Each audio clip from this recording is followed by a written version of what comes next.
We said we wanted no gear level. We said we didn't want to see other players in Erewhon. We told them we needed to have the ability to dismantle our weapons and gear all at once.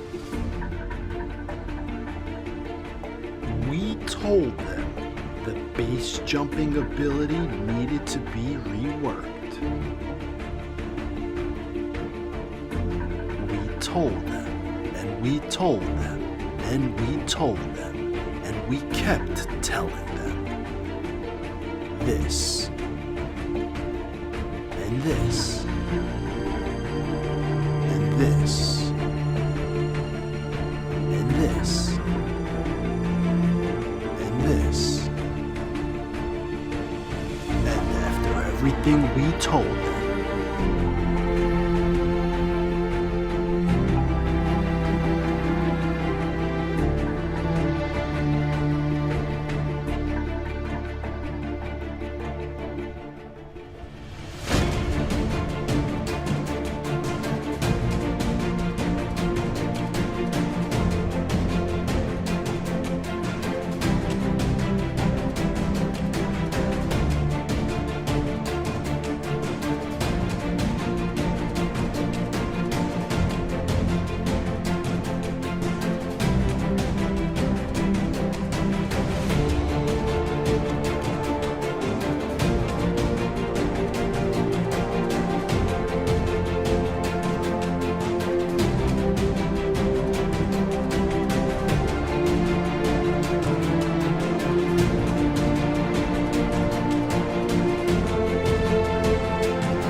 what is going on, everybody? Welcome back to another video, ladies and gentlemen, boys and girls. How did you like my little intro to this video titled Community Driven Development?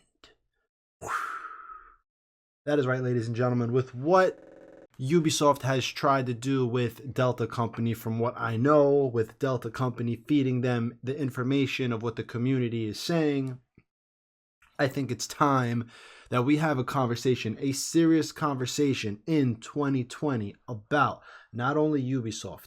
That, yes, I'm teasing there, I'm poking fun, you know, I'm having a good laugh. Hopefully a lot of you enjoyed that little intro, but I really want to get into these huge gaming companies, whether it's Ubisoft or Activision Blizzard or EA or whatever it is, and I want to discuss community-driven development. Yes, I know a lot of people will say if you want this type of game or that type of game, go build it. Obviously, people don't have the ability to build games like this that take a team of 10, 20, 30, 40, 50, depending on the scale of the game. And yes, if you want to be a game developer, if you want to have input in games in the future, go learn Lua and C and C++ and all of these programs that it takes to build these games out. But also, I think it's very, very important, looking at what we had with Ghost Recon, with OTT1 in the middle of last summer, 2019. I think it's time for developers to really open up their alpha and beta to a dedicated few people. And when I say few, I don't actually mean a few. I mean 10, 20, 30, 40, 50, 100. You know, not only testers, but community members that are there throughout the development cycle of their games, so we don't get stuff like this anymore. Ghost Recon Breakpoint has literally been redesigned with the immersive mode, and in all reality, all the immersive mode is the band-aid we need on the overflowing blood that we got from what they decided to create. The immersive mode is what the game should have been from day one. I don't even, that wasn't even a good example, was it? But you all get my point. The game was in a state of despair. It was dying. It was it was dead. It could still be dead, but the development, the design decisions that they did while developing this game were all wrong. They were all wrong. And the survey and what they are putting out in patch, what is it? Not patch, it's title update 2.0. What was on that survey is basically a lot of that is getting put into this patch.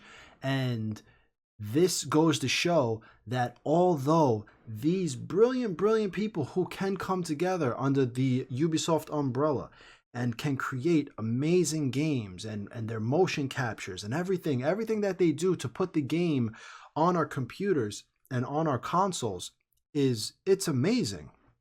This whole industry and everything, computer technology, all of this is amazing.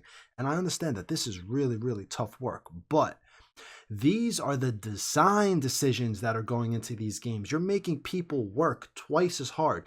The creative directors, the designers, they're making their program team work twice as hard to create these systems and components into these games that just get reworked right after they realize what they just built was wrong. And what I'm saying in this video is that we need more community driven development. We need more outreach programs like Delta Company, although a lot of us don't even really feel like it was anything. Now 6 months later, with the community survey, all they had to do was basically ask Delta Company what the game should be, and Delta Company would have basically told them everything that's in the community survey. Now, moving forward, I know game developers are going to be like, we're not listening to the community, because a lot of the times the community fights with each other. Oh, I want this. Oh, I want this. Just the other day, someone posted that the immersive mode shouldn't have all these options and it should be the hardest. And myself and I saw a couple other people responded like, yeah, man, you're wrong on this. You're absolutely wrong. The immersive mode should be as many options as possible, yada yada yada. The point being is that even the community itself can be can clash over ideas, and I get that. But when it comes to the basic fundamental structure of what a game should be after iteration and iteration of iteration, I think when you deviate from a design philosophy that was working, i.e. Wildlands, when you deviate from that development process that made that so successful, and you totally want to recreate what the game is, I think it's very, very important that at the beginning stages, these companies need to reach out to community members and bring them in on the design decisions from day one before they're developed, so you don't have to make the same game twice, which is what they basically did to save face with Ghost Recon Breakpoint. This is all saving face at this point. So I really just wanted to get that point across right here. I really want people to recognize that moving forward into the future with the internet and how fast we could communicate with each other, we don't need huge companies to keep us in the dark throughout the entire development process and then show us what they've created during the beta. You can literally create the game that your fans want, that the people who are going to play your game want from day one. And enough of this trying to design 8 games in one so you can be something that the game will never be, which is what you did with Ghost Recon Breakpoint, and it flopped. Stop doing things like that. Okay?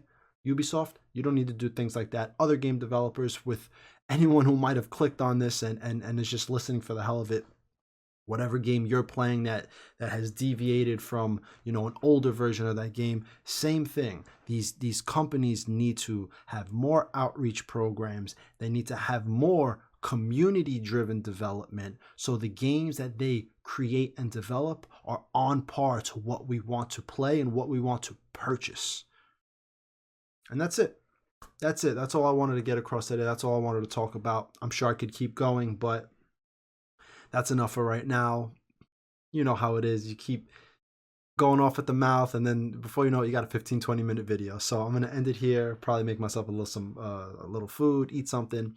Everybody, I hope you're enjoying your weekend. If you watch this video, let me know what you think of it. Let me know what you think of the idea of community driven development and outreach programs like Delta Company. Do you think those types of programs work and will work better in the future if they're implemented better? Do you think people within the community would have good ideas and would have a positive impact on a development cycle for video games? Or do you think it should just be left up to developers, creative directors, and producers and things like that? As we know and as we heard, a lot of these games in the Ubisoft umbrella were basically, the ideas were being pushed by just a couple of people, and that's how all these games got pigeonholed into the same freaking direction, the same category, with all these types of design decisions that all look similar to each other. So anyway, let me know what you all think. We'll discuss it in the comment section like always. Like I said, everybody enjoy the rest of your weekend. I love you all. Everyone be safe out there tonight on Saturday. No drinking and driving, no drinking at all if you can help it. And I will see you on the next video. All right, guys. Peace.